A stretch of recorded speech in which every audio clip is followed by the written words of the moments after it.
Hello everyone and welcome to another Ghost Game video. This time I'm going to be quickly going over my thoughts for episode 17 of Digimon Ghost Game, which is called Icy Hell. And you may notice that I have a slightly different setup. I'm using a different camera, so I have to learn to look at this camera, not that camera. So wish me luck, and hopefully it looks okay. Let me know in the comments how you feel about this setup, if it looks nicer or if you honestly can't tell, or whatever thoughts you have about it, because I do want feedback. Anyway, so episode 17 has the cast shown a facility which ends up attracting a Digimon called Frozomon, which again is a new Digimon that was only debuted in the last year or so. And he's attracted by this because it's an unnatural heat source, and that he wants to stop that. Everyone except for Ruri ends up being trapped inside because she's outside building a snowman, and everyone besides Tesla Jellymon ends up succumbing to heat. Gamamon does evolve to Battle Gamamon to try to warm himself up, and Angoramon does hold Hiro and Kiyoshiro to try to keep them warm, but they all ultimately end up succumbing to the cold. Except for Tesla Jellymon, who is, as I said, she survives it because she keeps herself warm with her own electricity.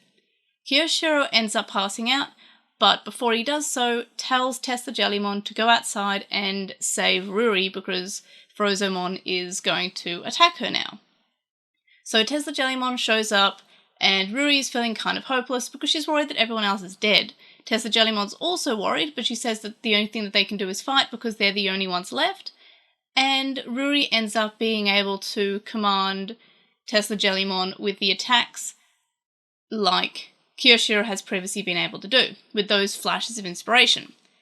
In this episode we also see that we have Gamamon and Battle Gamamon not being able to use their attacks because Hiro was too cold to call out the attacks, which makes me wonder about how that really works, because in the Gulas Gamamon episode, Gulas Gamamon didn't need Hiro to say the attacks in order to do them, so we're not really sure how those attacks work.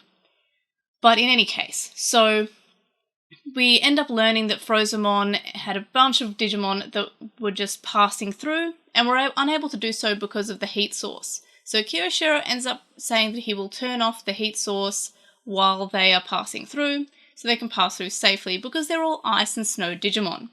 And then the episode ends. So this episode, sort of, nothing really seemed to happen in it. It was a fairly basic, plain episode. It didn't really have any plot to it, but it did have quite high stakes, which is something I really liked about this episode. The characters felt like they were all genuinely in danger of dying, and in fact, if Tesla Jellymon couldn't go through to Ruri and stop Frozomon in time, they probably all would have eventually completely succumbed to the cold. It is weird that they all seem to recover without any frostbite or permanent damage, but again, it is a kids show. I'm not expecting them to all have like terrible cases of frostbite after almost dying or being unwell in some way. So while we have the high stakes of the almost death of the majority of the cast, we also have a few things that this episode taught us, mainly the fact that you don't have to necessarily be partnered with another Digimon. It's more the bond that you share in order to get that flash of inspiration to call out the attacks. That makes me wonder if you can just also evolve the Digimon without needing to be the quote-unquote partner Digimon. So that does bring in that level of, are they really destined and bonded and, fated to be together? Or did the Digimon just take a liking to the human and vice versa, and they just have a bond that's strong enough in order for them to basically power each other up? And that's an interesting concept. It's like, did Gamamon and Hiro, were they fated to meet? Not really. It might have even been Hiro's dad's Digimon partner. And Angoramon and Jellymon, they both kind of stalked their respective partners a little bit and had interests in them beforehand. So they weren't really fated. They were just kind of in the right place at the right time. And it means that you can all basically have bonds with whatever Digimon that you like. You can find a Digimon, and if you have a bond with that Digimon, you can more or less be their partner in terms of being the evolution or attack battery in this series. So that's a pretty cool thing that they've just introduced. We also have the fact that the Mon of the Week isn't really misunderstood, nor is it a bad character. It sees a threat and wants to eliminate it. If anything, Kyoshiro is to blame for having the generator that causes the unnatural heat source, which Frozomon ends up thinking that is a threat, because it is a threat to them. But also, how would Kyoshiro know that that would put a Digimon in danger? It's not probably the top of his mind. So this episode did introduce a few interesting concepts, and it did have the unique Mon of the Week not being just, sorry, I didn't realize that freezing people to death would kill them, or didn't end up just being, ha ha ha, I'm evil, I wanted to kill the humans. It just was kind of like a neutral, like, hey, I thought you were a threat, so I wanted to eliminate the heat source. The fact that there were people in there had nothing to do with it. So I like the fact that it's not just the same old formula that every episode would have, and I'm very appreciative of the fact that each of these episodes does seem to have their own unique spin of why the monster of the week is angry or attacking, and what they have to do with the plot. But in any case, this episode, while it also showed us that the Dims have those worlds that they send you to and those like digital landscapes, the temperature doesn't really matter. Like, it doesn't change the temperature. If you take yourself to the desert, you just get sandy. You don't actually get warmer. So that's also an interesting concept. So this episode did introduce quite a few different concepts that were quite interesting. However, the episode itself was fairly basic. Yes, I did appreciate the fact that there were actual stakes. There were actual things at risk, mainly the characters' lives. And I do appreciate that. I think that's a nice thing. And I feel like Ghost Game has consistently had threats. They're not just, oh, this is the Mon of the Week, but we'll fight and win and we'll just stand there and be fine.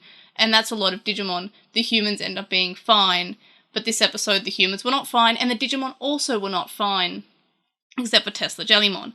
So I appreciate that. But overall, besides the things that this episode teaches us, there's not really too much else happening in the story. It's fairly basic. They just put them in a high-stakes scenario and gave a reason for Ruri to be separate and then Tesla Jellymon to be able to leave. There's nothing else that really happened. It didn't advance the plot at all. It just kind of gave us bits of information, which I do really appreciate. And I always do love when Digimon decides to have the human partner team up with their non-Digimon partner. So we've only seen this a few times in Adventure. We had Mimi and Tentomon and Koshiro and Palmon sort of semi-team up when they got separated in the temple. And in Tamers, we kind of had them, like the Digimon partners interacting as their own characters with various cast members. And I did like that. But so far I think that Ghost Game has been doing it the most, especially with this episode, where Tesla Jellymon and Ruri were basically partners in this episode.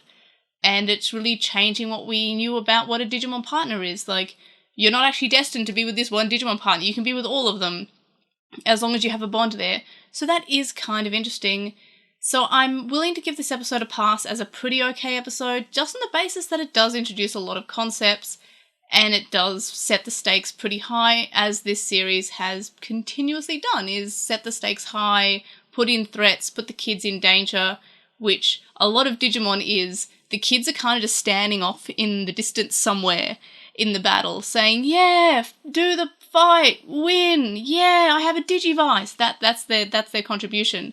But in Ghost Game so far, they've actually been part of the fight, calling out the attacks, and of course actually dying when they're put in danger. So, a lot of interesting concepts in a pretty mediocre-ish episode, and those were my thoughts on episode 17, Icy Hell. Let me know what you thought about this episode in the comments, and I'm going to go record the podcast. And if you're looking forward to the podcast and you want to hear more of me talking about this episode, check that out, and it'll be released like in 24 hours, I think-ish, just over 24 hours from releasing this video. So check that out if you're interested, and of course, I will see you on the next one. Bye!